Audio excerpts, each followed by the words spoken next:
And those teams underneath dismount them like that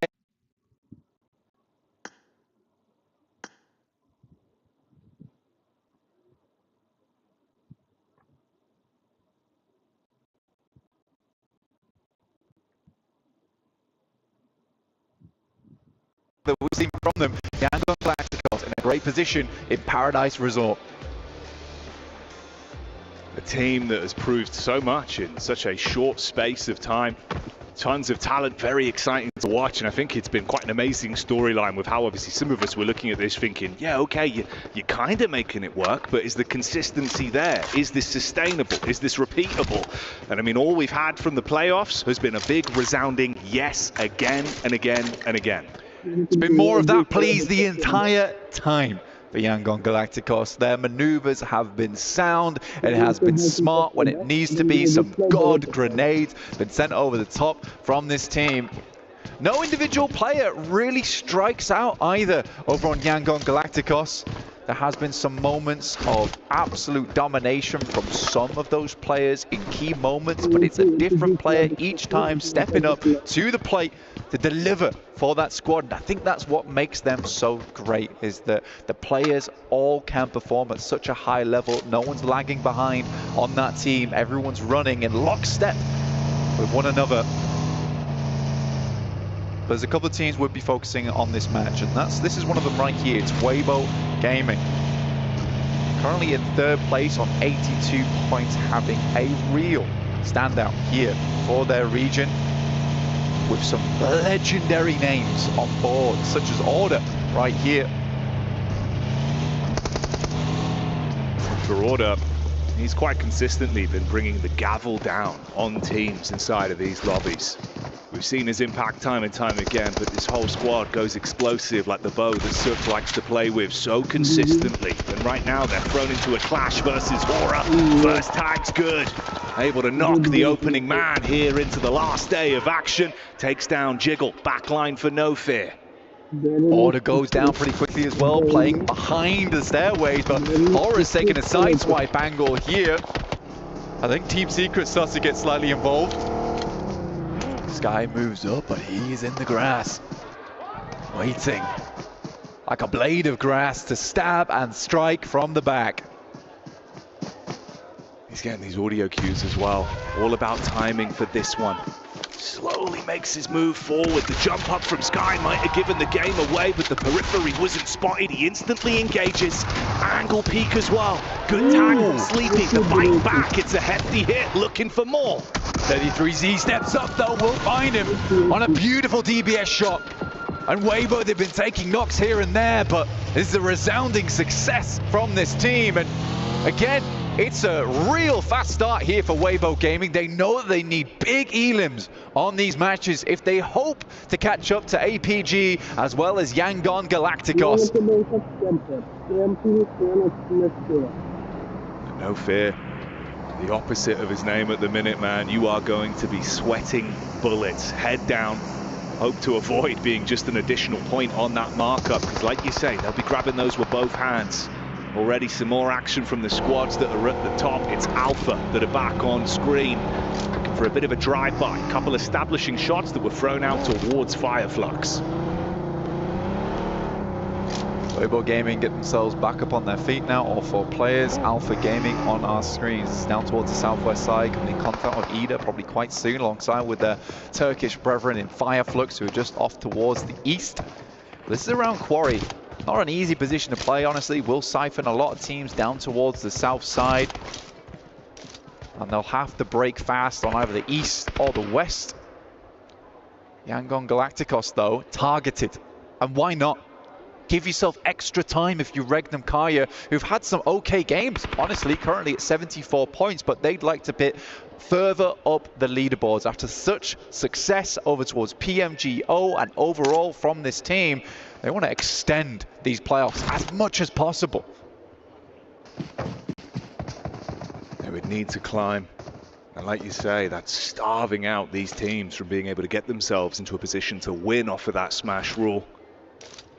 The longer the day goes on, the better Here, opportunities could present themselves. It's Loxic with Token to lock in with the barrage of bullets, but the instant response, that was so quick. The 180 off that one, what was that? If you're Regnum Kaya, you're thinking to yourself, I'm working against a reaction speed machine. That's terrifying. That would scare me. That would really scare me. It's like Regnum Kaya now realize that they need to be instantaneous on a knock. They need to get this team shot on board quickly now, because they know they can't take any of these quick stabs in the dark. If they're not successful, immediately Yangon Galacticos is going to know the position.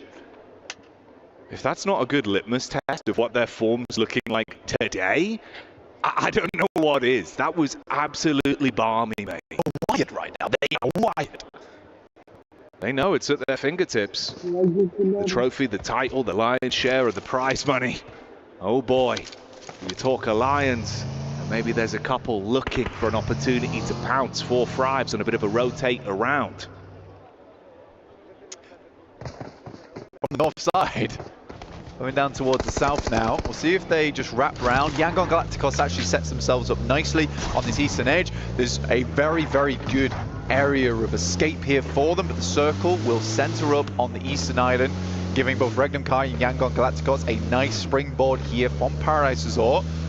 4 Thrives are going to make their way down though. It looks like they're heading towards the southern arena here, just on the northern precipice of Paradise Resort. In the meantime, Alter Ego, who we spoke about a lot, not so much in this game so far, as we were focused over towards Weibo and APG slightly earlier, but another team in 4th place, 78 points. They're slightly further away, but they are the top of the middle of the pack, I would say, in terms of point scoring.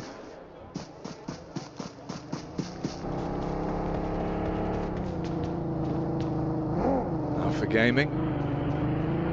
Their move bit by bit here. Quick scan from Doc up on the elevated angle, see if he can catch whiff of anyone's positions and get a read on this. Alter Ego not far out, just over towards boot camp. It's a weird one for us as well, Jackie. The announcement from James Yang earlier, this is likely the final ever Sandhawk will cast. Kind of crazy, man. It's always a fun map, provides for some very interesting games. But hey, Rondo's looking excited. That it is. So we'll make the most of this one.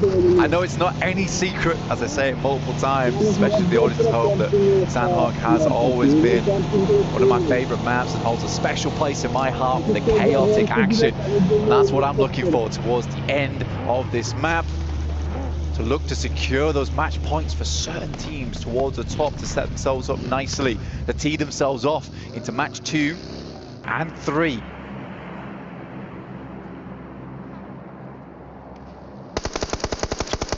Weibo, shots down range. DRX that are on screen now. We get their POV. Nades over the top.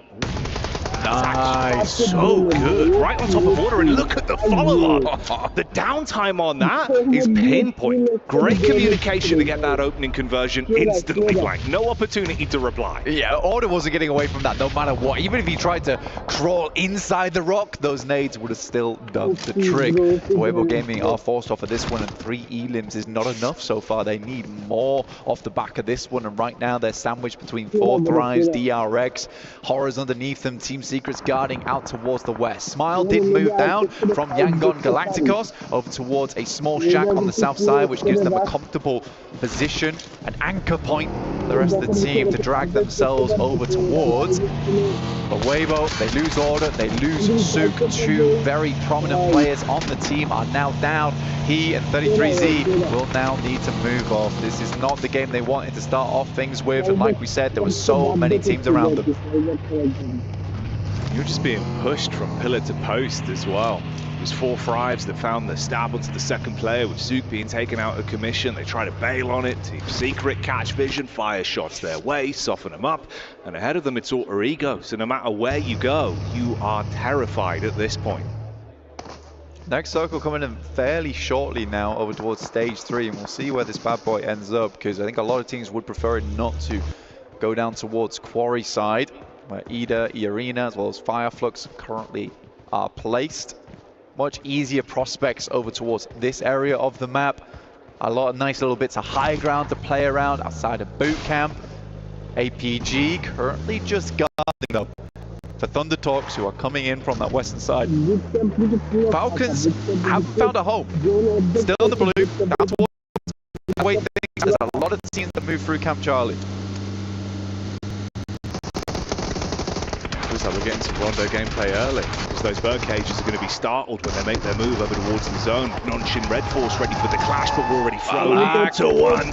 Falak's unloaded. DBS rattles back over though, and 4 Thrives might come unstuck.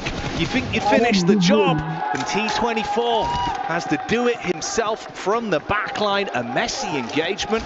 Noki's gone. You can at least get that pick-me-up play back over onto Falak.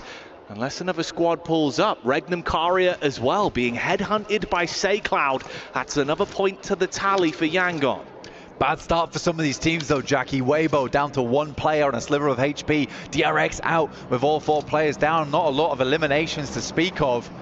The 2 Terrors towards the top, towering over the rest of the lobby. It is the twins in Yangon Galacticos and APG, just 1 point apart.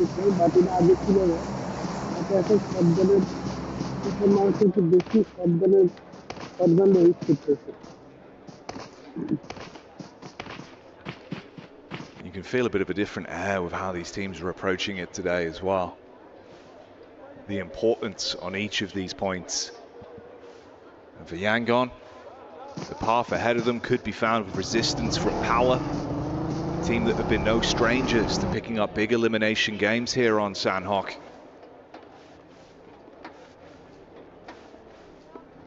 APG playing this out very slow at the moment. They know they need to.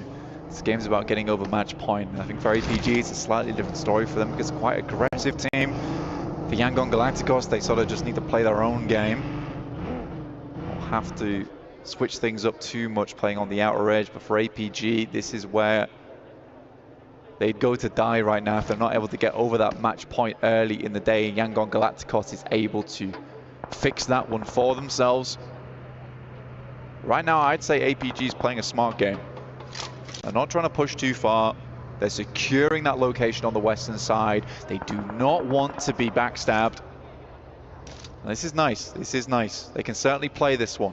They're keeping it all nice and calm, which is kind of uncharacteristic for that team, but they have been making these adjustments where it's required during these playoffs, and it has been so fantastic to see a more controlled approach for Alpha Gaming. It's been wonderful to watch, and they've been running those more passive games. We've seen that on Sanhok from them. Placements have been huge, and especially at this point, getting those placements, getting into that smash zone, that could be a whole different story. We get the shift on the zone as well. Team Secret not in a bad spot whatsoever, centered up with some cover to play with. Emre taking down Redox as Falcons made a quick rotate towards the center of the circle, going for a lot more of these. All of their push rods though towards the east. Zhor's already down. Reefus is knocked out the vehicle. Oh, it's a dangerous gambit, Jackie. It's a very deadly game they're playing. Trying to focus on so many different angles because of where they found themselves trapped. Limited cover to play with. Shots in the backline still coming in from Doxy. Ahead of them, it's he that's also trying to take Peaks back over. In the meantime, Hora go out. Seems like Power have kicked off the fight versus Yangon as well. And SayCloud, that one gets stolen away from Regnum Karia, whilst 4 Thrives continue the fight versus E-Arena, and Alpha Gaming just try and find some form of cover. SayCloud going down, very dangerous for Yangon Galacticos considering how strong he's been for the squad. They do get a re-knock, but now Yangon Galacticos down to 2 versus the 3 coming through from Power. Al-Haji is fully flushed out there. So a 3v3 effectively, unless another player goes down, dropping Yangon to just 2. In a similar boat with APG in those moments. Smile gets taken down by Ragnar. A match point might just not be found in this match as Yangon Galacticos are out. A sigh of relief for many other teams in the lobby with Power pulling off that play. Their eyes lighting up as they see the Elim feed starting to fill with Yangon's name. But for Alpha, The journey continues, fragmented though, down to the two players, just Doc and Reefus that are trapped apart from one another. Bullets out from Reefus onto the back of Doc C. He's trying to take the peaks on this. Tough game now for Alpha Gaming, just the two players. This is really rough. Reefus hits the deck also. This is Alter Ego, almost about to lose Krypton at distance from Tizzy. Out in the blue. You'd be furious if you're Alter Ego. This was a very, very good opportunity for them to catch up in the rankings. For Nonshin, I don't think this will be a Dr. Dre play. They won't forget about Doc trapped in behind the rocks. Via Flux taking the head-to-head versus Regnum Caria with a third party from Team Secret as well. Tizzy has already shown us how much turmoil he can cause in this lobby with the shots over onto Krypton of Alter Ego. You get the replay here of a very important fight as well. That was Power versus Yangon that resulted in them going out. Alter Ego's doing great work. Moana with a big nade. Hits the double. Alva's been taking some nice shots from Alter Ego, and that's outside in the blue, making the most of this zone, but he knows he's got to get back in, because just like that, the play zone was doing a huge amount of damage. I think he just about made it through, but that's another great nade from Tizzy over towards Rosemary, leaving them down to just the one player. Where is that nade going? Got no more left now. Wasn't able to confirm over towards Rosemary. Alva's back up on his feet. Moana's dropping the smokes. Tizzy's trying to get in close range. Wants to put the shot into good use. Tag from the side. Alva gets the visual on him. Nade up from the teammate. Good peek back in. It's Binny in the back that hits heavy with the DBS. Going for the pickup. The car drives by. Moana runs into the barrel and goes down. See you later, Alter Ego. Almost all of our big ticket teams are down now. Regnum Kaya, DRX, Alter Ego, Weibo. But it's Alpha Gaming surprisingly getting Reefus back up on their feet. This game's not done yet for this squad. It seems like they smell blood in the water off the fight from Alter Ego. The bounce on the nade. That one's going to arc you back up and get you a little bit clammy in the hands. Reefus has 4 nades of his own to reply with. Casts one in close. Binny rocks over. They can play off one another. That's the manpower advantage they have. And Reefus, he's on an island. The nade bouncing over the top as well. Reply with the molly to force him out of position. He's being burnt, cooked in position. They just need to get close to finish him. Oh, gets tagged by the flames as well, and that will be Reefus going down here. Now just Doc, the big man himself. 27 elims during the playoffs. It is a massive result for a singular player here. Can he hold his own? At least get themselves some more points going into the next match to make that match point slightly easier. For Yangon Galacticos, it's 8 that they'd need to breach in our first angle of the day, and Doc's out, and it's Power of all the teams to make it happen. Making these games interesting, taking down both Yangon and APG, the Giant Slayers.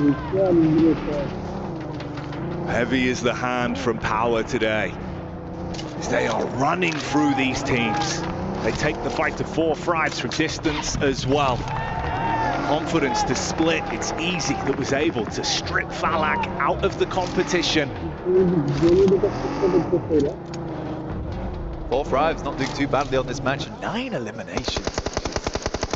Good result for them. Nice shot through from IQ.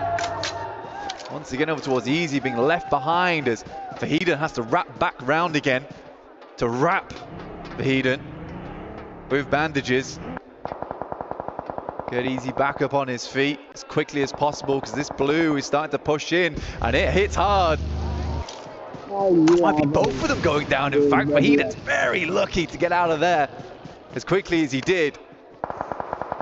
Had me scared, man. The drive through the blue, the wide turning circle. The play zone still going to nip at the heels of Easy as well. So it's starting to go south for Power bit by bit. 4 thrives taken to pieces as well. Team Secret engage on top of them. Oh shit, Red Force just watching. Biding their time. You've got the 2-player push-up close towards the Falcons that are catching whiff of this. Cole and Ralph. Deadly duo here. The IGL. And the slayer of squads, Koa himself. Good nade up from Zizzy. More Molotovs thrown through, just delaying what Falcons can do here. The Blue's going to force them out into unfavorable engagement between them. There's a car coming in. Team Secret having a bit of a scout on that one, see if they want to commit to it. Zizzy on the peek up, only able to grab one. The boa constrictor himself poises, hits back. Oh, straight into the nade. And goodbye Falcons, as Team Secret shut them down. Power are still in play, but of course it's only that duo that remains alive right now. Team Secret whispering death in the ears of these other teams. A nade over the top, it looks to go fairly long, bounces over the top, a huge amount of damage off the back of that one. No team is inside the circle. Nongshim Red Force taking this time to move out towards the south side and get some big angles. Another nade up towards the backside of Power there, should be going down now. Ragnar attempts to deny the points, but it's slightly late. It's Team Secret up against Nongshim, a 3v3.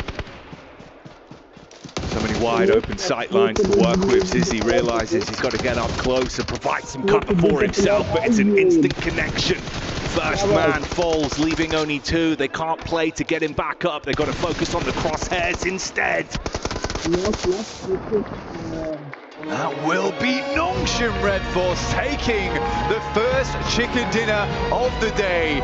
What a fantastic result for them. I mean, to be quite frank, from their region, Nongshim Red Force plays extremely strange throughout this entire tournament. It's a whole different style because we're used to very defensive kind of plays from that region overall. But Nongshim Red Force shows us a completely different, deadly, angry side from that team. We've seen them running headfirst into danger time and time again. This is another one of these games where they come out swinging. Exciting stuff though, with Power causing that struggle in the lobby, taking the fight to the teams that are so close to that point barrier and making it uncomfortable, giving other squads a chance now. They've just painted a target on their back. Oh yeah, Power's made some very powerful enemies in this game, but I don't think they'll be stopping anytime soon. I like that they're just playing these games out with not a care in the world. They just want more points on board, but the same can be said for a lot more teams. Getting towards their angle, no team on match point just yet.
Cybertron's future is near.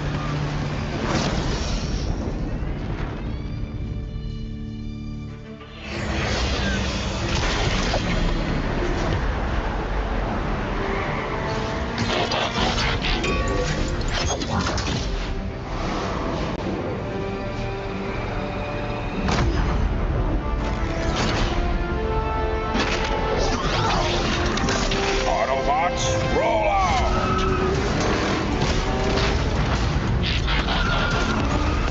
This planet reeks of weakness.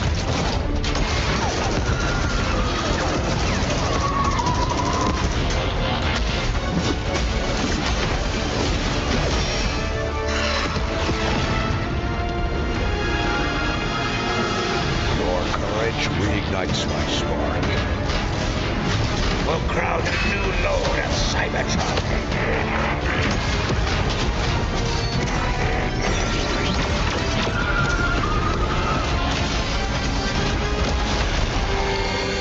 Roll for freedom. A victory for all sentient beings.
Well, Nongshim Red Force here gets a big Sandhawk win to get them into day number 3 of the grand final here for PMWC, but also those top teams shut down to start off day number 3. Joining me, Neptura, as well as Max Man, to talk about this one.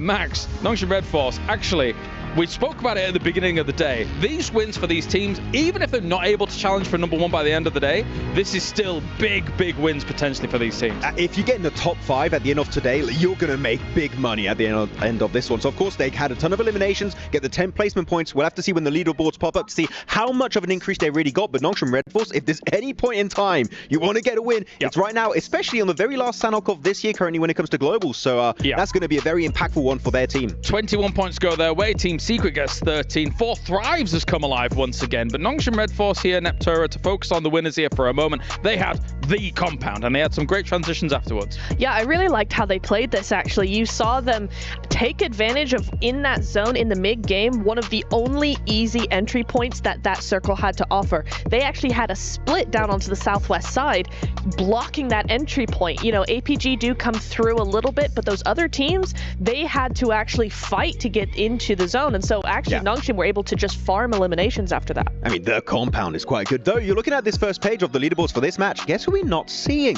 No Yangon Galacticos, no Alpha Gaming. Hooray! They're not in the Smash Zone just yet. I want more games. I want 6 games if we can. Going on to the second page, here you go. Yangon Galacticos, 2 eliminations. Alpha Gaming, 1 placement point. There's still enough time for these teams to try and play catch up. No, definitely. Only the 2, only the 1.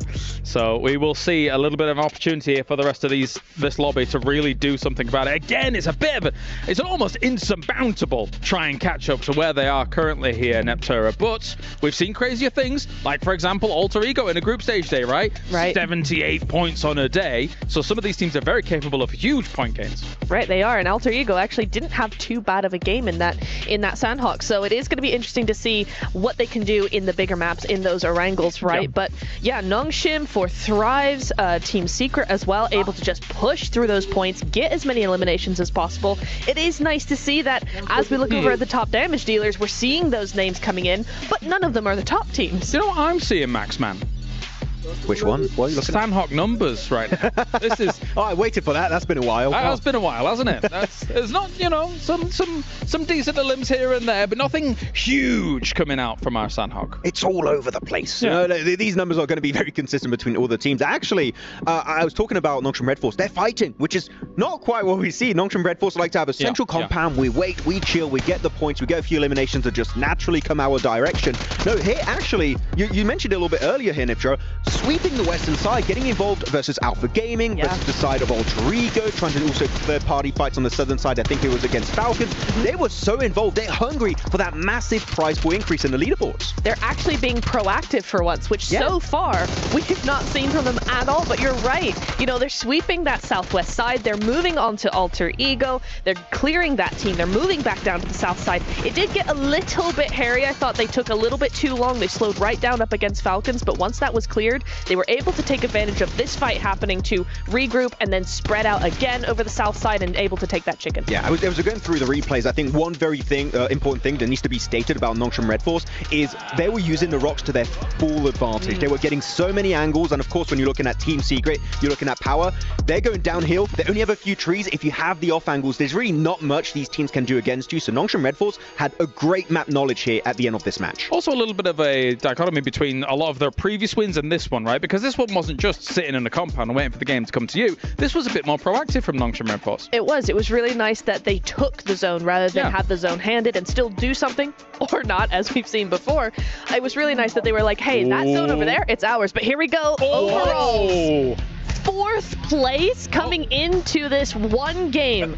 Okay, Max, they came in at what, 11th today? They were in 11th position before this one. 11th place is $50,000 if you stay in that position at the end of today. If you're in 4th position and they remain there, that's $120,000. That's possibly a $70,000 chicken dinner that's just been secured by Nongshim Red Force. That's terrifying. That is terrifying. I don't know if I could keep up with that kind of pressure. That's crazy stuff coming in from them. But again, look how close it is between all of those teams. Now again, to get this over the barrier here, Yangon and Alpha did not have a good start to today, so their points are barely shifted. Maybe an opportunity to try and catch up with them, but still all eyes will be focused on that position. Yeah, wait, so I want to jump on this one. Fort Rise also jumping up. They were initially in 8th position, if I'm not mistaken, with 68 points. So also a pretty big jump. We said it, top 5. Prize point increase is significant for Pakistan. This first game was an absolute banger. That'll be 100,000 or 110. I'm not quite sure. I'm not, without me checking it right now, but yeah, big jumps are still very much available here for PMWC. One question, whilst we take a look at our 9th through 16th as well here, Neptura, is that the last time we get to see Sandhawk for a while? Now that Rondo's coming in. I'm so sad. Hey, it was a great Sandhawk to end on. Hey, yo. I prefer Rondo. I'm happy.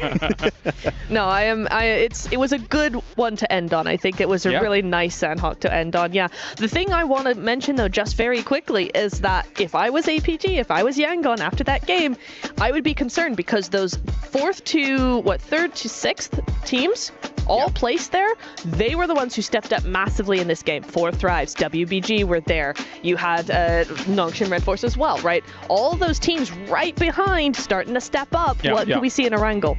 Well, let's look at it. Well, let's see who's been able to perform so far. Yangon Galacticos up at number 1 here for our Erangel so far. Weibo, though, Max, you've had your eyes on them to be able to do something? I mean, yeah, their angles have been so good, but they just get a little bit too hyper-focused on specific fights. If they can see the bigger picture, possibly here, they can try and rise up to the occasion, actually start breaching that top 2 position. The prize point increase will also be quite significant, getting into that top 2. But Weibo, I said it earlier, Suk, we love you with the explosive bow. Maybe it's time for the S12K. Maybe that change of weapon can actually give them an opportunity to have even more team fighting capabilities to rise up in the leaderboards. For them, I'd also like to see them actually take a few better angles. I think they split up quite effectively, but I want to see a few more alter ego angles coming into that. I want to see that influence because I think those angles are so beneficial for certain teams that I think that actually Weibo would actually do well to be influenced by that. Let's get to it then. We have 3 Erangels potentially here for the last day of PMWC as we head over to the grassy pastures for game number 2 of the day here with our commentators. Thank you very much. Kale and everyone on the desk. It's been exciting and you can feel the anticipation at the storyline starting to build. But we appreciate you switching over to us so we can give you the breakdown. Of course, if you want to stay up to date in your own way and follow all of the action, head on over to the official map feed so you can check it out and follow it exactly how you'd want to with a full lay of the land. And you'd need it, Blank, because we are at the precipice of greatness for so many teams.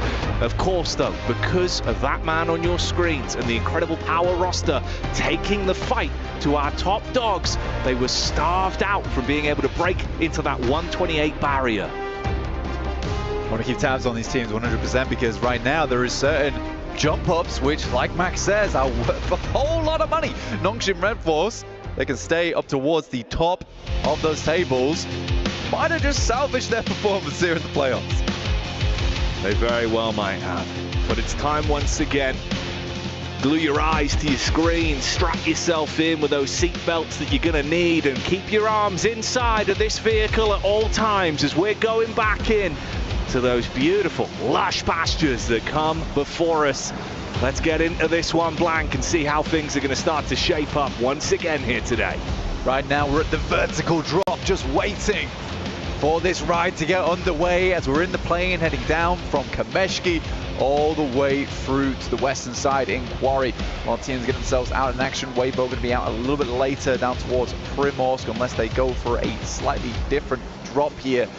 Oh, but look at the drop in points right now, Jackie. 85 points down to 77 in 10th place. We've got triple 77s across the board from Regnum, Kaya, Power, and Ida here. Oh, it's nasty. It's real nasty. Whole lot of sevens, but will they be lucky? That's the question. Or will it be the wrath of some of our top players back out, proving they're the top dogs in the lobby again today? Doc has been living up to the name. It has been surgically clean. 3 players that we've talked about a lot here, Doc, Rosemary, Falak, all putting on a performance of a lifetime in this one. Davot with a 405 meters, I think that's breaking the record. Crazy stuff coming through. Nongshim Red Force straight down towards the south side, looting around yellows. Falcons as per usual in Pochinki. But check out this circle, heading directly southeast into the uncomfortable trees, the dead woods. Will these teams be able to get themselves out alive though? And across that match point barrier, not possible for teams in 3rd and 4th place at the moment. All eyes on Yangon and APG. See them parachuting in here. The Alpha squad that have shown us that they mean business. An uncomfortable rotate for them back on Sandhawk that resulted in a fragmentation of that team, Blank. Starved down just to Doc before they were taken out of the runnings. But a comfortable rotate here actually, if they can head down towards Sosnovka military base. They're fully committed for this one. I think that maybe in different times they wouldn't go for it. 4th Thrives are at their back though, so they need to get a move on, get sprinting at the moment. But if they can get down towards Sosnovka, they can make a comfortable rotate over towards that eastern bridge. We'll see if anyone tries to hold them out, but likely Thundertorps are going to hold in Milta. Some nice shots over towards Top, who does have to drop down, takes a bit of damage from that leap as well. This is a slightly sad start, but it should get better, unless 4th Thrives tries to get involved in this one. It'd be a risky maneuver for him to full commit, full send, hop behind the wheel, put the pedal to the metal and chase them down. But they're still raining out shots. IQ is the tool for the job as well. QSS, not the best weapon in the world, but when you've got no vest, no helmet, it will hurt, and comes pre-installed with that scope.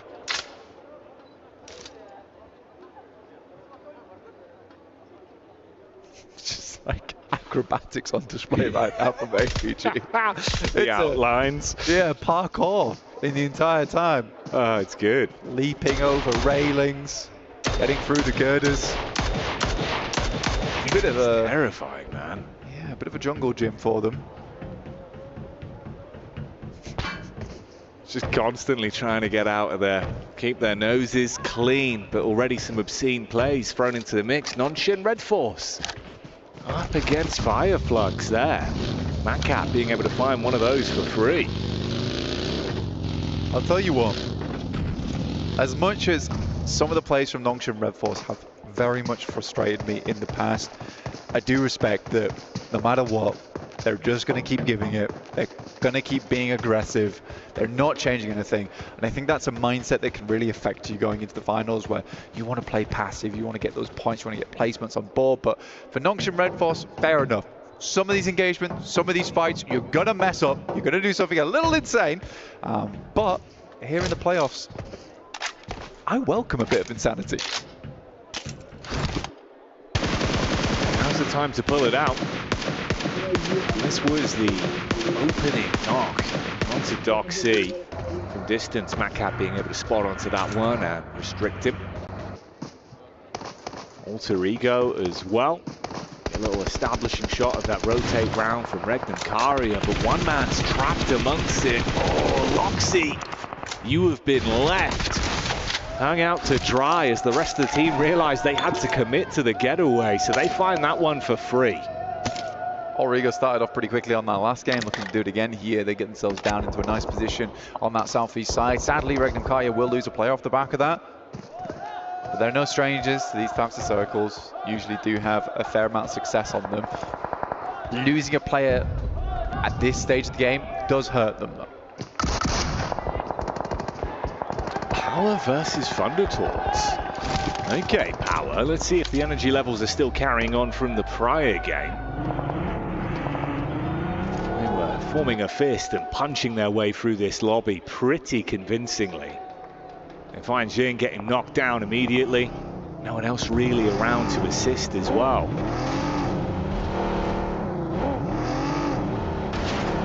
Power pushing up. This is not bad for Power, right? Regnum Karia do move up. Bomb the cars in play. Easy's attempting to get out of there. Bullets raining on the vehicle, but not quite hitting their mark. I'm surprised he was actually able to get out there so confidently. I mean, you've just crashed straight into him, no follow-up from it. He gets away, and obviously for Regnum Karia, you're at a disadvantaged fight. That would have at least been an equalization in the battle of attrition. If they took down Easy, it would have been a 3 versus 3. They could have probably pulled that game out a little bit longer. I think for Yangon Galacticos, though, as well as APG, they're one of the few teams out on the western side and down towards the south that just have not found a home here over towards that southeast side, where most teams are confirming their position. There have been a couple of times where we've seen more teams spread out over towards Mansion and around Shelter, and likely on this circle it does center up around Mini Milter as well as Milter itself. I think this is the smart choice from all sending central. Does give some more time for squads on the outer edge to play this game slowly though.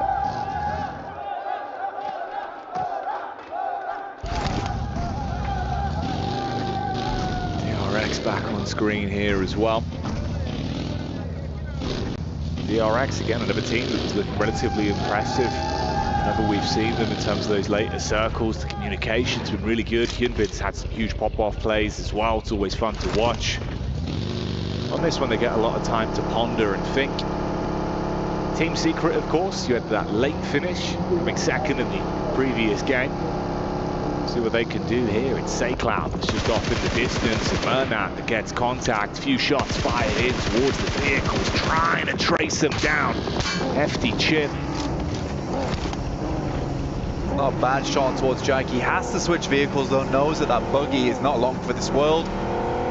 We'll just heal up using the bandies. The Yangon Galacticos similarly in a rough scenario where we're heading over towards stage 2. They've not quite found themselves over towards the circle just yet. We're waiting for that shift because if it is down towards Milter Power or Milter Way, suddenly it becomes very, very hard for a lot of these teams that are rotating in late to get too much success off the back of it. APG's just been sitting pretty down towards military base this entire time. Oh, okay. That is a big one. That's going to create a real traffic jam down that southeast side. Hard to rotate up on the east around the crates here, Jackie. Oh, dear me. Not a bad opportunity for the boys over on APG, though, to sidle in over towards that eastern bridge and get a loot crate delivered to them on the way. Yeah, potential as well, with all the team's focus being turned ahead of them with the swift rotations that now have to be made. They could backdoor into it. Fire Flux straight in versus Power as well. Seems like Al Haji is swiftly been handled. And you get the follow-up onto Fahidan. So already you're able to strip them down to just 2 players on Power. Easy sprints into the building. Oh, good with the first with the DBS, but Ketch replies straight back. Easy was locked in there. You see the way he was moving? See if he was inside the match itself. Power is now forced to send away with just Ragnar on side. This was a horrible shift on the circle back up towards the northwest, but gives a great opportunity now for Yangon to play out a smooth game. that can be done for this team. And for Fireflux, she'll take all the bells and whistles that come with that nice crash over onto power as well. Steal away all the additional supplies, reset yourself and focus up. This is DRX that have been ushered further around with the readjustment on the zone, just inches away from Nongshim Red Force. To peek out through the window, seeing if they can find anything from this. Better be careful though, Tizzy and Binny have been very lethal today. Yeah, I mean, Doxy's a nice long-range player, quite good in the close quarters combat as well, but the Tizzy, Zizzy, Binny show fair few times. Does sound almost like a cartoon, to be honest with you. They get some solid reviews though. Ratings would be through the roof of how they've been playing. On at prime time. It is exciting watching Nongshim Red Force. APG finally making this move. Like I said, they got a loot crate delivered to them, which was awesome. Ida is holding though. It's a smart maneuver from Ida. One that might just pay off, especially if they are confident that APG is going to be moving through late, which possibly means here that APG is going to have to wait on the outer edges. Top goes for something very aggressive. They're going to try and swipe right over towards the beachhead and deny those sight lines, and Ida has absolutely nothing to say about it.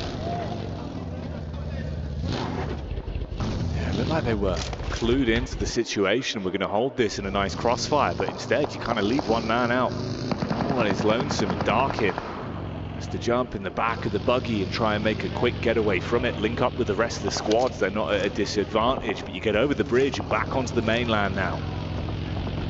Back over towards the east. Prison as well as Shelter.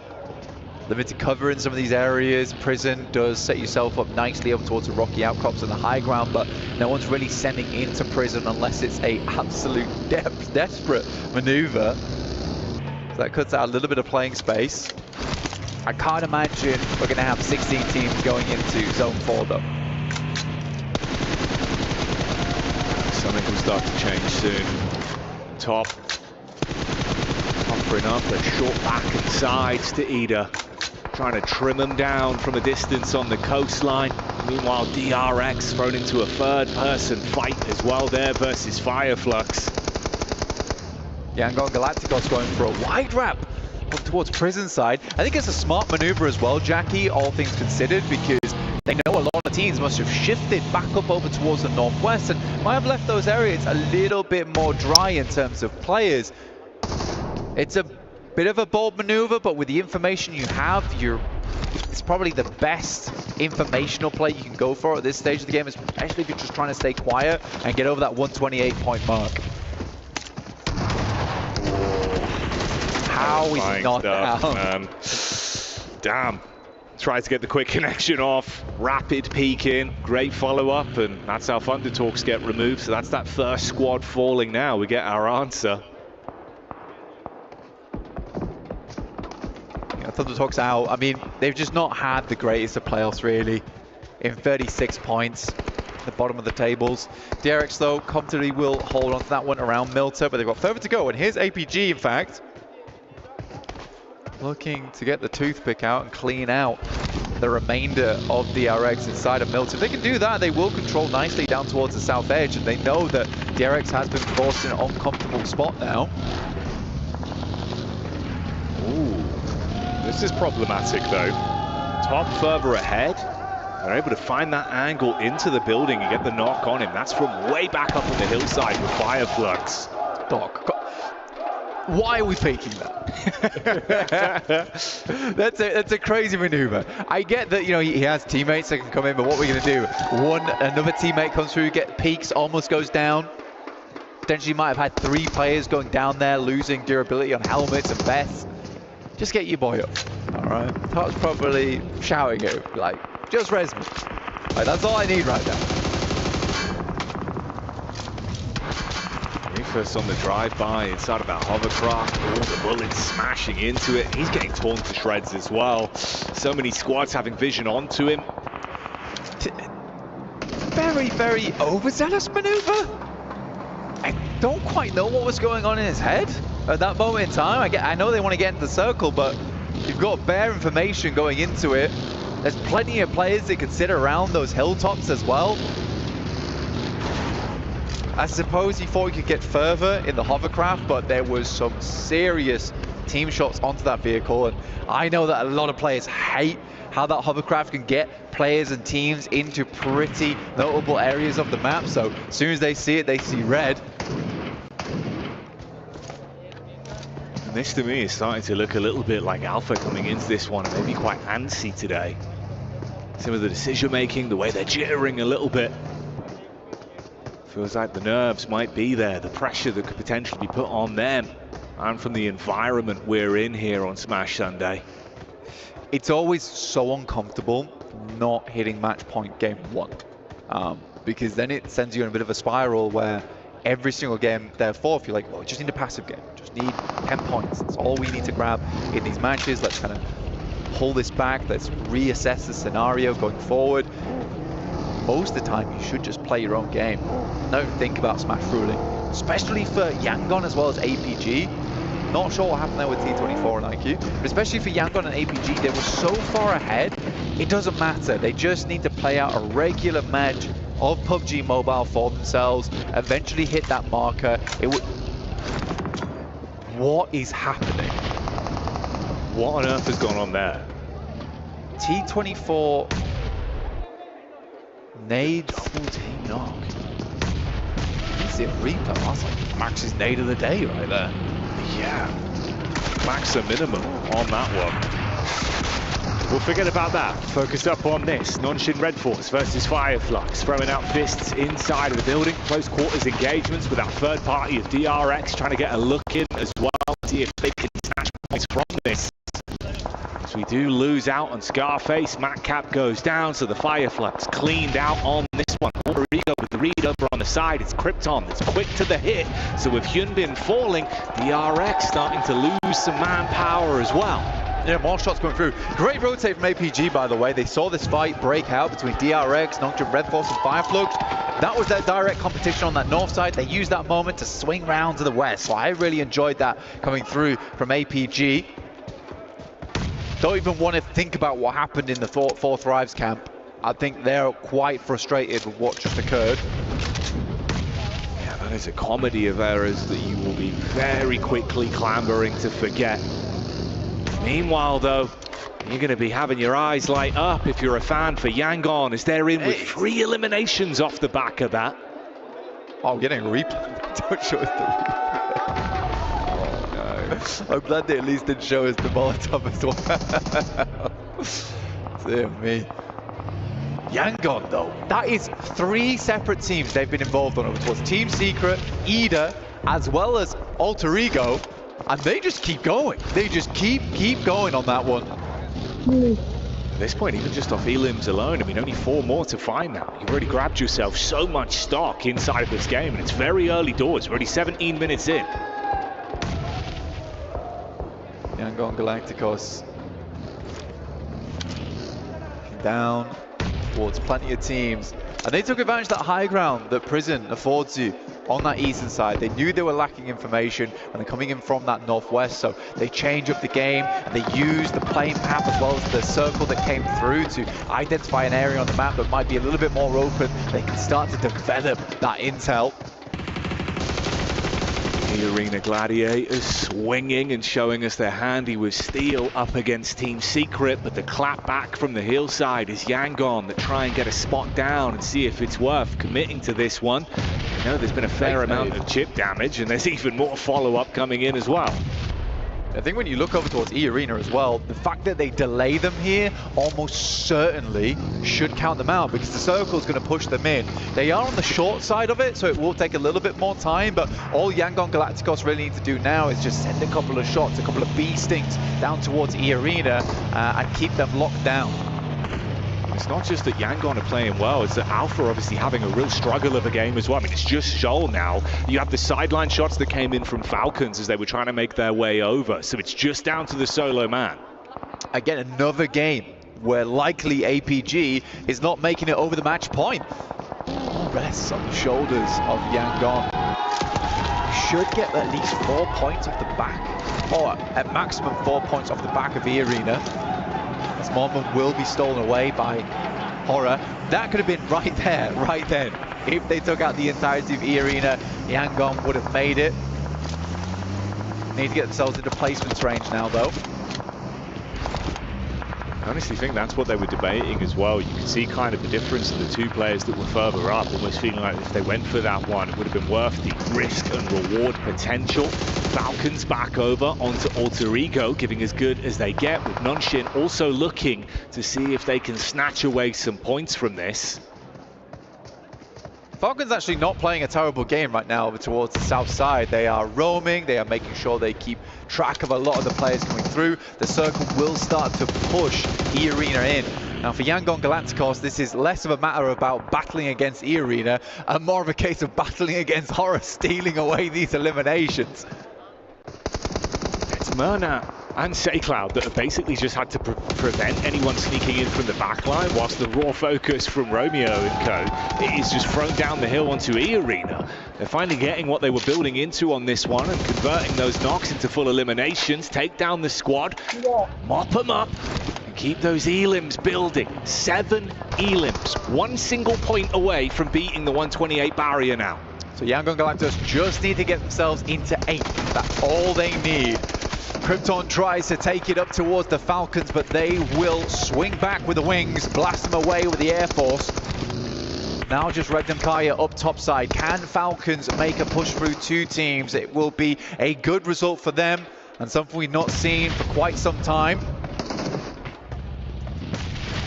So many nades thrown at Toshpik. Had to give up the cover he had to play with. He's trying to see if he can get an angle. Oh, if you got the shot back over, it's that backline with Narvalo and Koa. You could completely fragment the Falcons, leave them in a position where potentially they can start to take the fight to them. Silas rocks over as well, makes his rotate in the back of the buggy, looks for the peek up. They might have got the pick-me-up, sure, but can they still hold on to this ground? Falcons looking over towards Silas, who backs straight back in towards the buggy, hits the deck. Smile with 4 elims on the side of Yangon Galacticos and looking not to let that kind of pace let up anytime soon. He wants to keep on pedaling. Myrna now setting his sights over towards Wild. It's a bit more chip damage here. It's kind of a 3-1 split with how they're playing it as well. I mean, Myrna is going in towards Regnam, whereas you've got Smile still just looking for the vision back over on towards Horror, with 2 players in the center there for the quick rotate depending on where the favored fight goes. Meanwhile, Zol, the last man from Alpha, is spotted with a wrap over from 4 Thrives. Oh, Toshpik goes for the peek out, but it doesn't work. Narvalo, quick, hits that one back. Falcons with 9 eliminations, Jackie.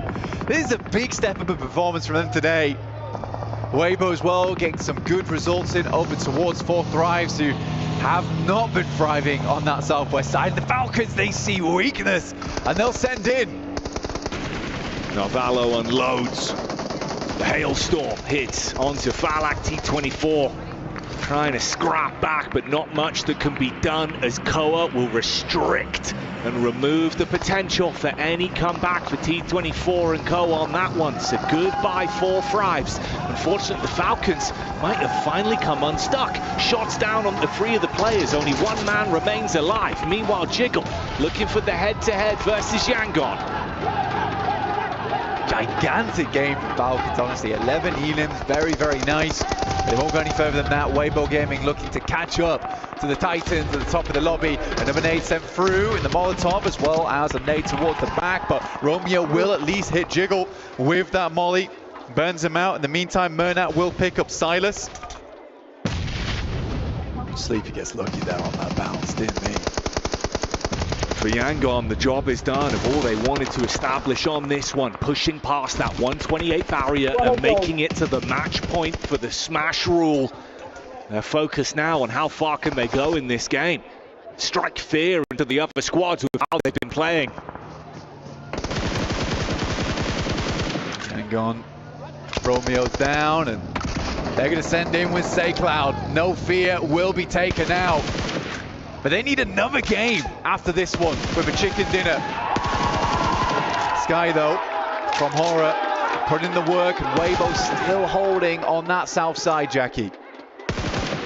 Good shot from Sky here, mate. Really crisp stuff. Yangon have finally met their match in Aura with how they've been able to play. Wide open angles and quick shots from Sky. Mernat, though, frustrated, wants to grab even more points for them, push further up the standings, and leave these squads knowing that if you come to the best, you better be able to strike them down. Weibo needs to get moving, though. Like, this is a fight that they could capitalize off the back of. Yangon needs to push up the hill, and Weibo's had no influence here. Order finally looks over. SayCloud is down, and do the boys want to move over towards his way? He's gathering as much information as possible. Now with the big weapons in the back pocket, looks to put the hurt in. Ragnar with an off angle towards the back. Order jump spotting. SayCloud's still down. Might have just not seen him there. They've both got so much utility to work with here as well. In a position to provide themselves some better sight lines, get those smokes down. Nades for the engage as well. A good range of different placements in terms of where these players are. If the fight kicks off, they can get angles onto you, even if you only slightly peek back into it. Mernat inside of the vehicle, hit heavy by Order. There goes the first man. It's good timing as well. The circle starts to push in. Brilliant timing, in fact. They can delay as much as possible, will make life very hard for Yangon. And power. Of course, it was Ragnar that was left as the solo so long ago. The last man representing the organization, trapped in position with he just guarding his only exit. Yeah, just needs to worry about the blue, essentially, and that'll do the trick. Now Weibo can set their sights completely over towards Yangon Galacticos. They have a man advantage, but positioning is not great for them. Surprised SayCloud was able to keep himself alive. He dived in behind the tree in the loot crate. There's a nade that's going to be cast towards his position, but he's topped himself back up. The heal comes through in the nick of time. Meanwhile, the shots uphill are good for damage, but the knock is confirmed onto SayCloud. Really important knock there coming through from he on a side swipe. Mernat tries to make his way across. A very important game, not only for Galacticos, but also Weibo. 91 points. And if they win this game, they'll shoot themselves up towards the century mark, over into the 100, set themselves up for later on in the day. So much riding on this for that team. We've been singing the praises of Order, but him and he are a lethal unit. And at the minute, with that knock that came over onto Romeo as well, they've got a great advantage into this one. That's the full confirmation. Burn them down to just 2 players. Still so much utility left to work with. That's been a difference maker for this team. Smart plays here from 33Z's. He takes down Mernat, slowly pushing up, and another goes down. And Weibo will find themselves the second chicken dinner of the day. But the big storyline is Yangon Galacticos. They have crossed the line. That match point smash rule coming into effect. That's what they were hoping for on this outing. And Weibo, it is huge for them, like you said, the difference of being able to vacuum up these points, put themselves into a position where if they keep playing stalwart throughout this day, they could have a chance at the title. It's all to play for, but the intensity that will be building going into Game 3, Blank, the action is going to be palpable in that arena. The bowstring is pulled taut right now for Weibo, and they're hoping to keep that tension in place to accentuate that gameplay. You look towards this team, they're pretty strong, but I think Yangon probably quite happy that he gets the chicken dinner. It feels bad, hard trying to get the second. Let's wait for the third match today over on Arangol. In the meantime, we'll be heading back over to the desk.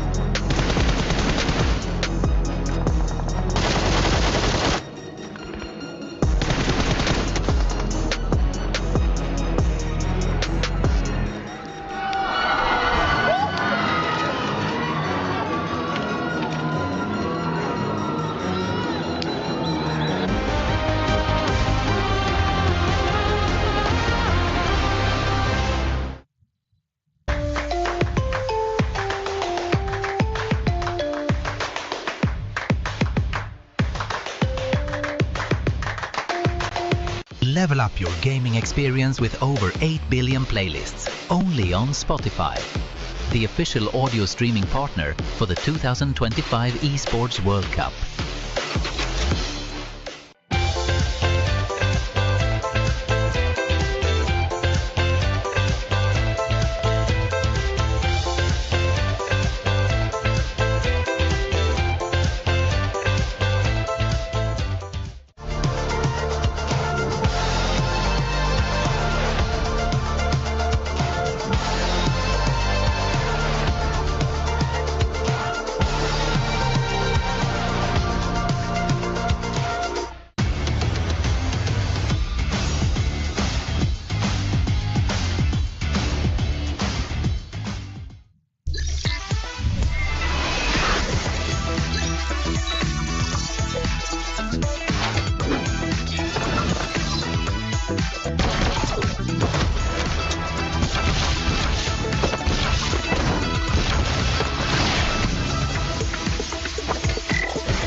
One of the only teams that could potentially challenge the top two coming into day number 3 here of our grand finals. Weibo is able to get themselves even more points to try and make that catch-up a reality here for the grand final. Joining me to talk about this one, Seven as well. So not Seven, he's backstage. Go away, Seven. I've got him on the brain. Max, he's behind the couch. Maxman as well as Neptura to talk about this one. Neptura, good to see this team be able to step up here on Erangel to try and make that catch-up happen. This game was so classic WBG. I feel like they go center, they go mid, and then as the zone pushes them to the edge, they end up starting to sweep teams. They kind of wait for other teams actually to sweep each other before coming in the final few moments, and that's exactly what we saw them do here, right? Landing, or not landing, but going to shelter, rotating to shelter, being able to get elim after elim, and now 10 points. That's going to be a 20-point game, and when we look at that leaderboard, Max, we are looking at being basically halfway to that smash point. I mean, yeah, but okay, Yangon Galacticos, they breached the threshold. We saw it this match. That's the issue now. They are the only team that could smash next game. That's going to be, of course, bringing up the question. Big target on their back. Are any team's going to want to do anything about it? But 17 points here. Again, so successful when it comes to wide rotations, making it up north, waiting for the circle. It goes back to the east. All of the teams are going to be highly concentrated south and west, meaning northeast next to prison is open. They take control. They get the elims. They get their ticket in the smash zone. So we've got to focus on that a little bit more, because now there is a world where if they win the next game or any subsequent game with no other team in that smash zone here, Neptura, Galacticos, Yangon Galacticos will be our champions here. And after putting up 17 points, as soon as they realize, I think, that they're over the hurdle, they know that that game is just, well, let's just get a limb here or there. Let's just try and set ourselves apart from APG even a little bit more. So big stuff here for the tournament. So far it's working, right? APG just not able to get the points that they need to make sure that they're closer to Yangon than they are. So for Yangon, they're like, hey, we're actually sitting really, really pretty. I do want to say they got a second place, not a win. They didn't get the win curse before the smash point coming in. So they didn't win this one. Maybe they'll win the next one. The other team, though, up at the top, obviously APG. I initially want to make the point, Max, and then you can continue on, because I am of the belief if you're a military-based team, you have to have a drop-up spot. And to watch them try and run over the bridge and dodge bullets and all this stuff, it's not enough when you're on the hunt to try and make something happen. What do you make of it? It's a wall, Clara. So we've been doing it during PMSL CSA. You drop in a military base, you should have a secondary drop, but they've never done it now over the course of a year and a half since I've known this team, and especially since the brand new iteration of this team for Alpha Gaming. They're just so committed, and they almost lost players against Fourth Rise with a VSS from IQ across the bridge. Yeah. It was rough, but they have on this graphic. Enemy jump up 1 point per game. 119, they started off with 117. Alpha Gaming, you still need 8 points. It is achievable, but the way they're playing, they might take 2, maybe 3 matches before they even get there. I think with Weibo getting this win, it couldn't have happened in a more perfect way here, Neptura, because now we came into today thinking 2-horse race, absolutely. Yeah. However, if Weibo suddenly just pops off once again, we're right there. 3-horse race here for day number 3. I mean, it is crazy that Alpha Gaming could look directly behind them and then watch as Weibo Gaming actually surpass them in that race. Because they're performing far better than Alpha Gaming are. And I slightly hate that there's a world where Alpha Gaming could get this close again and only get the MVP. That's the second place curse for some of their players. Top is well acquainted with that position. He loves the second place. But it's unfortunate for me, when you look at Smash Roll, it forces team in a situation they're just not comfortable with. And here, I think Alpha Gaming are just completely crumbling under that pressure, not really sure how to make that ascent at the top. Weird, because especially considering what we were talking about in the pre-show, right? Technically, this team should be able to handle the pressure. Again, if you have a backup drop, Yangon Galacticos has gone for backup drops on Erangel, well, technically, right? Because obviously they had a lot of Novo drops throughout the tournament so far, but they've gone to those Georgia Paul trades, Natura, they've been able to capitalize on that. The wide wraps have looked fantastic for them, and they get beyond the smash zone. Yes, they do. It's really, really nice to see them be able to do that. They seem to just have this knack for knowing what is the best entry point in a zone, right? They have really, really good map knowledge, really good team knowledge as well. We were talking about it where the zones were popping back and forth, so they knew which side of the zone was most likely to be open. Just taking full advantage of that, not overextending, not being too reckless, just very careful, but aggressive. And I think that's something that in the last 2 days, we've not seen the aggressive side of Yangon too much, because they've been able to have a compound in the zone, kind of just take on the last couple of 2 stragglers that are there at the end of the game. But for this game, they were able to just take team after team after team and take advantage of them. You said they're very good at understanding the circle and everything. For me, the mark of a champion team is how they understand a lobby reacts to a circle. And I think Yangon Galacticos have that nailed down to the absolute limits of how you could be on that kind of macro approach to the game. They see the circle going west, they're going back northeast, meaning all of the teams are focused on the western and southern side. Entry point northwest, northeast is going to be completely open for them. They know how the lobby reacts to that kind of situation. Free entry point, they get into the circle, they play off the back of that. They are so smart on that aspect of the game that for me, that is the main reason why they made it so far in PMWC. At this level, there's a very hive mind mentality of okay, we're all going to be in this certain area, we're going to be moved. A lot of these best teams that you see come along Neptura are teams that are already in their vehicles as the circle's popping. Okay, we need to be moving right now in order to be able to, because if you are going for wide rotates, you need to be the one moving first. Otherwise, other teams could leapfrog you. As we take a look now at the overall leaderboards, 137 points, but that point number won't matter for the moment. All Yangon Galacticos has to do is win a game. If they do, they become our PMWC champions. Please be in the next game. You're That excited? would be so cool. That would be kind of That cool. would be so cool. They've ended on a second place. They've got that smash point threshold done, dusted, out of the way, surpassed by almost 10 points there. If they could come in with that momentum going, heck yeah, we've got it under the belt. We're good to go. Let's go for it. Game number 3 could be our final game here. So, okay, we know where Yangon Galacticos drop, right? They go crates George Ball. Yes. Question for you, Niptura. Oh no. Are they going to be in danger? Is anyone coming for the Yangon Or Galacticos? do they go elsewhere? Oh. They could do that too, actually. Yeah. We have seen that before. I think it was, Hora. was it CSA? Where, They were like, nah, we're not going to get hot dropped in the final game. No chance. And they actually changed their drop spot without telling anybody. And they did end up almost getting hot dropped there, so they avoided that. So could we see something similar from Yangon? I'm wondering. It's not going to be anybody in the top 5, though. 100% not going to be. I mean, the thing is, you have Zaki available. GMX is not here anymore. If you want to play it ultra safe, just avoid an early fight skirmish. Zaki could be an option, which is, I didn't think I would ever say that. Yeah, I'd hate that. That's not what I want to hear, Max. Yeah, the same rotation path, right? It's nearby crates. Exactly. It would make I guess sense. so. Drop on Everest. No, maybe not. That's even worse. But Yeah, actually, pull an RPG where there's no weapons when you drop. Yeah, great. Yeah, actually, we were looking at the second page of the leaderboards. You were talking about Falcons that, again, Yes. increasing your rankings, you could get an extra bit of money. Yeah. Of course, here now it's match point. We are in Smash Zone. Yangon Galacticos is the one team to currently breach across that. The question on my mind is, how will they play it out? It is very, very high likely that they have never been in this position before. Will they keep their cool? It's time to go to the commentators here for our next Erangel of the day. A position they've never been in before is a sentence that can describe so much about this team. But all they have been doing is playing to their strengths, pushing further for placements, for eliminations, for the pride of their own home nation. This team has shown that age and experience does not matter. All that counts is what you bring to the grand stage here live at the PMWC. And blank, Yangon Galacticos have been delivering in droves. With the Smash rule now in effect, they have the opportunity to walk away as not only the victor of this game, but the victor and new champion of this entire tournament. So let's shatter, let's smash here on Sunday over towards Erangel match 3 of the day, 137. We're above the marker now from Severny down towards Primos. We're getting into it. We're getting loud in the arena. Alpha Gaming watching as Yangon Galacticos gets further and further ahead towards the horizon. This is their chance. This is their moment on a map that they are known for.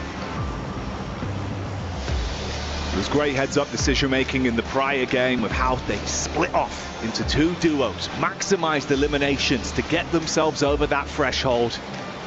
But now we'll see how they play when that Smash rule's in effect. If things start to change, if other teams target them, or if they're able to play their own game.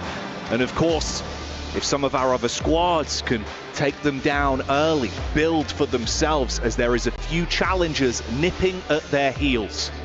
This is where you got to solidify the knees, no weakness allowed. The nerves need to be cut short. And you need to be solid on this battleground. The adrenaline must be pumping. They have to keep it quiet, keep it calm. Like you say, play their game, play their style. Out on the edge. And certainly will be living on the edge for Yangon Galacticos. Over towards South George at the moment, a very, very central circle. It's anyone's game, but Yangon Galacticos have set their sights on it. Zeroed in and ready to take that chicken dinner. But it all comes down to the action in the lobby. And we'll keep you updated with how it develops here. Issue is, Romeo's pulling a classic here, starting out in Ruins. They revealed that position though, to one team in particular. That was Regnum Karya from yesterday. This might not have the same effects as Yangon Galacticos are hoping for, especially if Regnum pulls out early and will look over towards Romeo, take him down, leaving Yangon on just the 3. It's a nice position for Romeo to have. It's a good anchor for the team to refold over towards, but it is known. That's the interesting talking point, right? Obviously from yesterday's set of games when they rotated through Ruins and Romeo bided his time until it was one final player. I believe it was Loxy that was the last man to go through. He took shots at him. So like you say, they're aware of this. It wouldn't catch them off entirely. Weibo Gaming, another team trying to catch up right now. APG not over the match point just yet at 119 points. Still shy by 11. Weibo much further behind, 23 points required, so probably a chicken dinner and a fair few elims to make that one happen. But at this stage of the game, with only one team on Smash ruling, it's where things get a little bit more spicy, where teams might even just try and dogpile on Yangon. They're elusive. They're in the night, in the shadows. They're hard to find a lot of times. Great team when it comes to hide and seek. And a lot of teams will be seeking. And we just got the countdown down to 0 here on our match 3.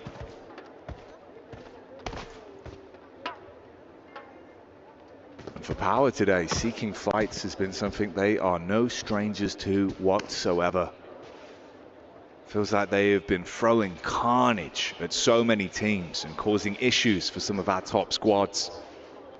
And that very central position right now up against some other teams that love an early scrap. We'll see if they can find an opportunity. For Joker, maybe there's an opportunity just over this ridge, down on his belly right now, looking for the sight line with the AUG to play with. 6x as well, so he's got the distance, he's got the range. Cloud sends out, leaving just one player behind. Smile already rotated back across to Romeo. Bernat's still looting, but might just be a casualty for Yangon. Finally gets in the buggy, and by the time Joker is moving out, he may just be long Yangon.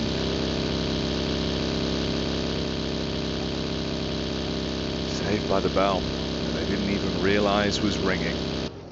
Mernat's rotate will keep him at play. He can link up with the rest of the squad, and the advanced position from Romeo has not been forced out either. So they can link back up with a loop to play with. Look at how many teams are bustling towards one another as well. A lot of squads that love those fights. Alter Ego, no strangers as well, to throw in their hat into the middle. Nongshim Red Force, a little bit of a wild card inside of this circle. Never sure when they're about to strike, when they're about to send a blazing wide swing at you. A real haymaker of a team is that squad. When they come a knocking, you've got to be ready to open that door, or at least bar it shut.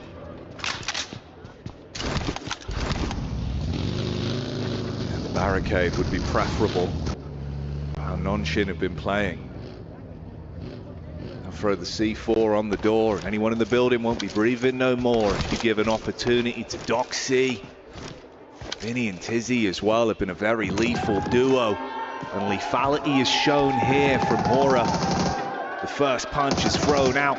Hyunbin gets an opportunity to strike back versus the Falcons again as well. An aggressive rollout here from DRX over towards Pachinki early, and I don't think the Falcons were quite prepped for it. A lot of times people just leave them alone inside of Pachinki, but with points being so close to one another and big jumps meaning big money, you'll take the advantage from wherever you can, especially on the last day where this is the penultimate Erangel match that we have for ourselves. You're going to pull out all the stops going forward. See Yangon on our screens, the picture in picture. You can see how focused these players are.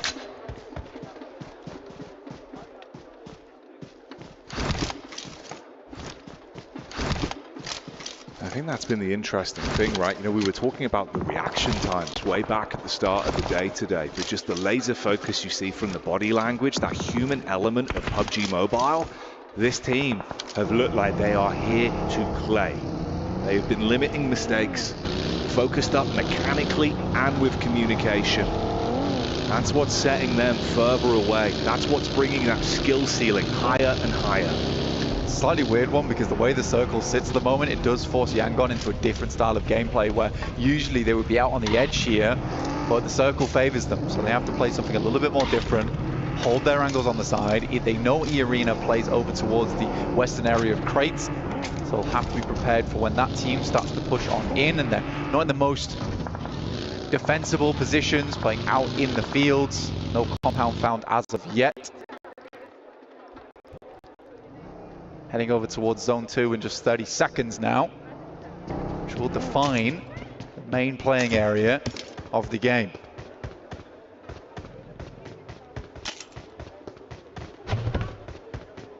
It was fitting, obviously, the Joker was the man that was looking for an opening knock over onto Yangon with the trap that E-Arena had sprung upon them in the previous matchup. So we'll see if they're out to attempt to upset and get revenge here on their rotation. All right, we got a game on our hands here. Yangon Galacticos get a little bit of that spicy circle look that they have been known for in this playoffs. They've had 2 chicken dinners a day averaging. There's no reason why that statistic should go up or down, but we're expecting at least 1 today. But will it come soon enough to shut this one down early? Finding Ralph on the rotate. Falcons now down to 2, and Yangon further solidified their position out in the open. I think it's, man, that must be so frustrating as well. Feels like he's always buzzing around, stinging at all these squads in the lobby. Quick reaction times. It's been hard to hold him back. And immediately Falcons realize we don't want to mess with the beast.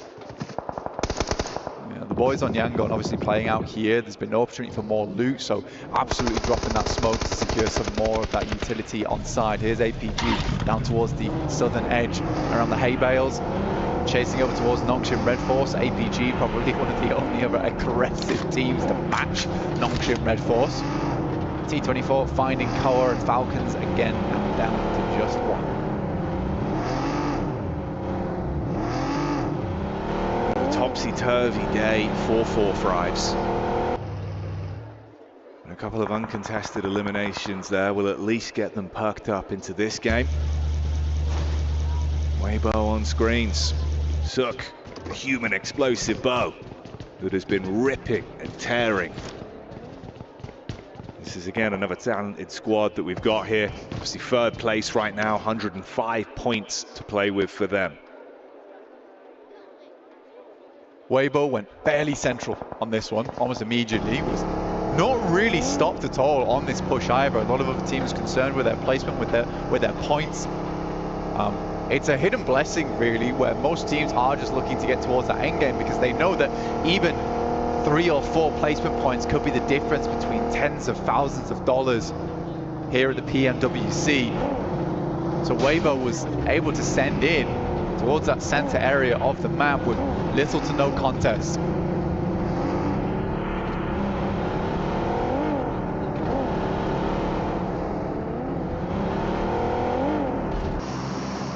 Potential for that might change though, with teams looking to steal away some of these superior positions. It's the arena that slowly move forward. Of course, just Redux that's left for Falcons as well. That's Solo, the only one that remains alive. Circle about to shrink.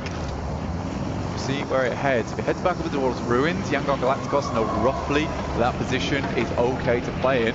They may just send back that way, but it's Regnum Kaya moving out from Sunken down towards the southwest, which might be a deadly team to come up against. The Talks sending directly from that south side, as are DRX, and it starts to get a little bit crowded inside of this circle here, Jackie. Space is at a premium. Shoulder to shoulder gameplay between these squads. Rodrigo taking pot shots over towards Alpha. Meanwhile, Regnum Karia on the drive-by, seeing power all on top of one another. Doc Out on his own, a little bit of backup now to play with. The buddy system in effect. They take the opening shots towards Power and have them pinned. Team Secret able to get across from the rivers on that north side, down towards Ruins. Bad play there, APG taking down Krypton from Alter Ego. Not quite flushed out just yet though, and this is a freeway engagement between teams that are not out of the circle yet. There's a shot from Redox over towards Wild, in fact. And Frankie will happily pick up that elimination, dropping Regnum Karya down to 3 on a rollout from Sunken, which, to be honest, they had a lot of real estate to work with. Expect Falcons to still be flapping their wings on this one. They knock Regnum Karya off kilter. And they suffer because of it. Oh, Reefus with 7 nades in the backpack. And they are so closely grouped. A big nade on target. Al-Haji will not be happy with that one as his legs get blown away. And they've still got more to follow up with. It's a massive nade coming through from APG, but no follow-up just yet. They know how crowded the zone is. Another shot from Zol over towards Alter Ego in Rosemary. Zol will return back to the rest of the squad here. Alter Ego not finding a very fun marker over in this match as they attempt to come through on that eastern side.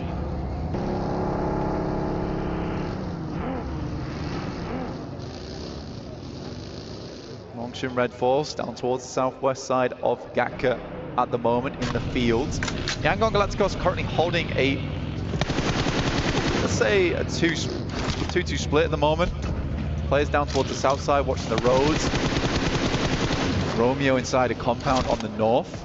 Looks like they are going to regroup on top of it now though, as Loxy starts to get a little bit closer over towards Power. Danger close at the minute. Nades on top. Again, the follow-up explosions are good to try and restrict Power. But that one does more than just chip damage. The whole roster getting hit heavy by the mortar strike from Alpha. And even Loxy realizes he wants nothing to deal with this. Tries to get away whilst they crash in to clean up onto the down squad. Shots are clean.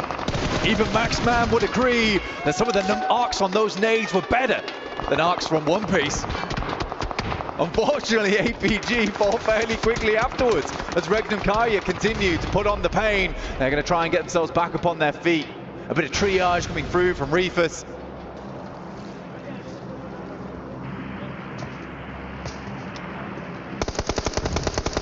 It's Murnat that had the quick intuition to make the backstab here as well. It's a good tag, bit of an opening knock to give them some room to play with, but do they want to run the risk of over-egging the pudding on this one? Letting the infighting continue between Regnum Karya and Alpha. It only benefits them at the minute. Yangon Galacticos can cleanly clear out both teams in Regnum Karya and APG. It's a massive result for them. Moana even getting involved alongside with Alva from Alter Ego, who are still up and kicking, and a massive long-range shot over towards Loxy makes Regnum Karya all the more uncomfortable, and another nade over the top will do the justice from APG. Good stealaways from Moana, but Alpha, even with this trial and tribulation of a fight that they've had going on for quite some time, they're able to keep all 4 players alive, and you can see that they're taking the fight to these other squads now. The DRX pulling up. Oh, Maria arrives and instantly hits from the sidelines. Goodbye, Reefus. Top now in an uncomfortable position. Murnat could even peek over the top, but looks like he's going to send back up towards the rest of the team, realizing that things are about to look not so pretty on the eastern side of the map. Oh, nades on target. Good connections here. Softening up DRX. Been huge from Alpha, but they're about to be crashed on up close and personal. If they can handle DRX, they could push themselves up towards that match point, enter the smash zone alongside Yangon. Doc, good with the moves, hits the first, but look who's here. It's Murnat peeking in over the ridge, looking to clean up on this one as DRX go down. They are handled by Alpha, but the nades are still rolling on through. And APG will hit match point on this game, prepping themselves for the next If Yangon cannot finish this one out, nades over the top, it's a long one over towards top, and it hits pretty. Murnat is looking magical with these nades, making Alpha disappear before his eyes, and now he wants to split them in half like a bad magician. Pushes up with big Papa Pump, unloads, but it's a miss. Uncomfortable as they lose a player. One goes down, Murnat removed, but Yangon live on. Murnat, who had been such a force in this game, to lose him off what felt like a botched engagement. Not able even to pull the trigger. We saw the reticle over the top of top. Dear, dear me.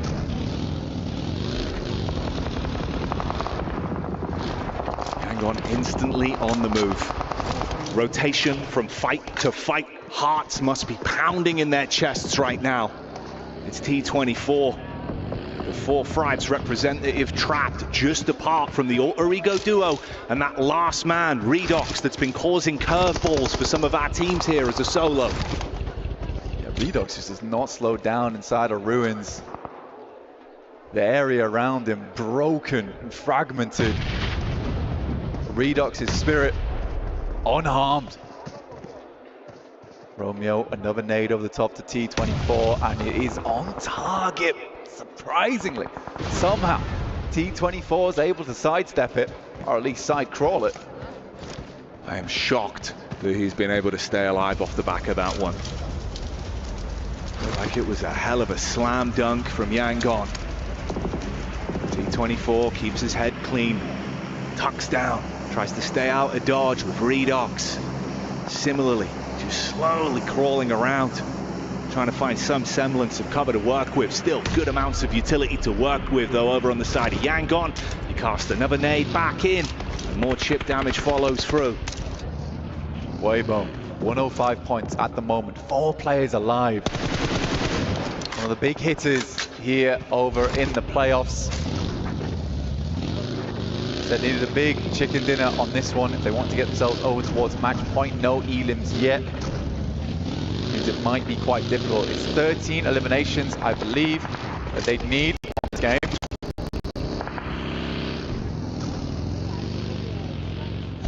There is never a second where Yangon are not looking for the next opportunity to fight. Oh my, fire flux. Seems like the fire's going to be going out off the damage done from Yangon, but they at least reply for a single knock back onto them. It's SayCloud with very little HP to play with here. He goes down. They lose another man, down to just the duo now. Romeo and Smile is all that remains for the team. Trying to clear out as much of this southeast side. I think they understood that as soon as they took down APG, they lost one of their key players in Murnat. Looking for some more eliminations on this game. It will be hard to win this one with just the 2 players, and Weibo looking so formidable down towards that south side, not to mention Thunder Talks and E-Arena still living at large. Sighting goes down to Adidas players. Ida being able to put the Bazone to good use. A bit of a push-up on the reshuffle round here, still looking to confirm onto T24. Obviously his position was compromised quite some time ago. Smile could lose his teeth off the back of that, and there's other squads that could dive onto you the second they see weakness here.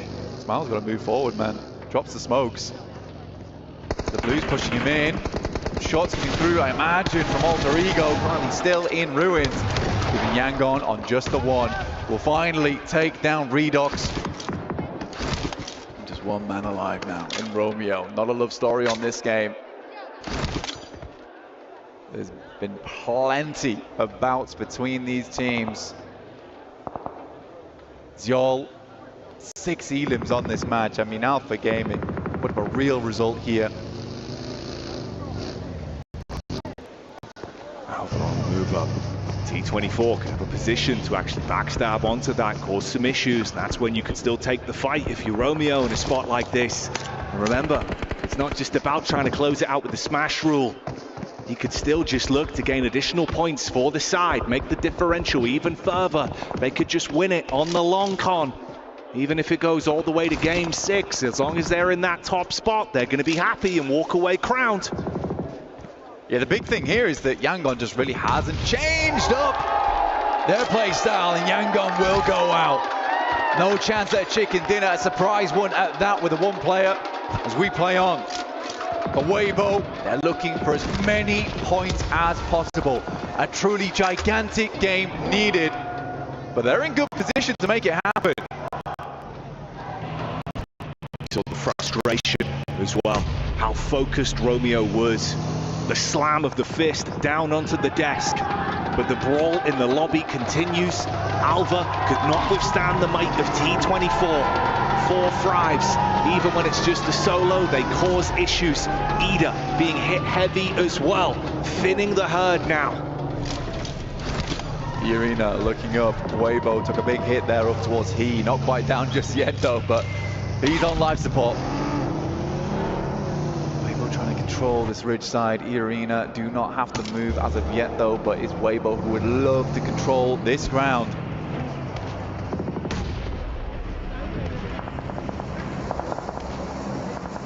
How good this team's looked. Late circle with them having good manpower, 4 of them still being alive. There's so much that could be done. You get the replay here of the takedown onto Romeo. It was a nice nade from Moana that blew him out of the runnings of ending it right here, right now. So the fight continues. And on our very screens, it's Horror that are being pushed in by Thundertalks. Quick peeks, more damage done. Jiggle out of commission. Sleepy hit from the side of the arena. Sky looking to handle it all on his lonesome now. Sky hitting some good shots, but it's the arena looking down this way. 18 bullets in the M4. Not a lot of ammunition to take this game further for E-Arena. A nade goes through. Sky's not done yet. But AJ finally put him down there. 4 Thundertalks down to 2 players. 1 player could be res back up again, but E-Arena keep peeking. I know there's chances. Seeing if they can grab onto this. Quick peeks in, trying to keep their focus on either side though, with the rotation in for the backline. Weibo, you got Suk scouting out in the vehicle to get a read on the lay of the land as well, but not overextending too far. He can still get back to the squad. Unfortunately, for Weibo now, there is just not enough players in the lobby to even get the eliminations that they need to hit a match point. So good game from Weibo to catch up, but you're still opening the door now for APG and Yangon in that next game. But I respect that Weibo was more looking here for a strong game. They didn't over-egg the pudding. They didn't push too far out. They're just trying to catch up. And this is a difficult scenario a lot of teams get themselves into, is to play scared, to play under pressure and make mistakes in these final moments. But Weibo's playing it calm. They know that even a podium finish is fantastic for them here in the playoffs. And it's no guarantee, even with those 2 teams being in the smash zone, that they will just end it early. So for Weibo, walking away with another chicken dinner and getting as close to the margin as possible, it would be unreal to set them up for an opportunity to be another horse in that race.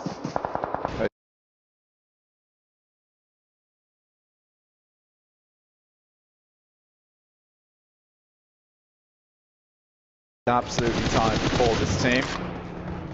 Tony K continuing to send shots, bringing down towards E-Arena's position to get further towards this endgame. Team Secret been very quiet over towards the castle, but they'll have to leave those ramparts soon.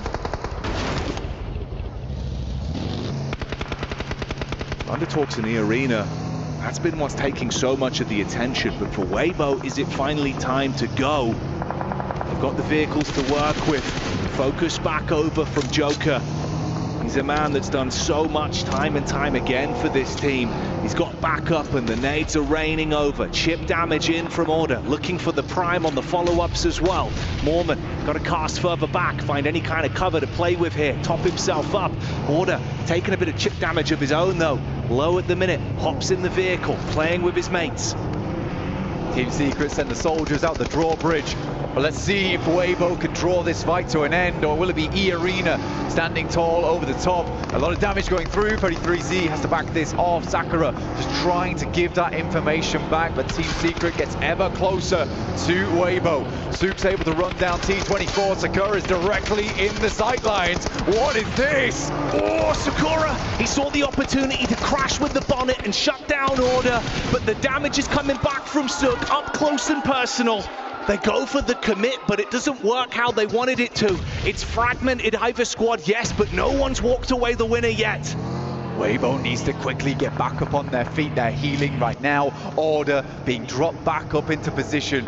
Sook makes a quick swing by, a drift, but it is Tourniquet to stay alive. 2 nades that could be dastardly, and Team Secret yet to make a mark on this engagement.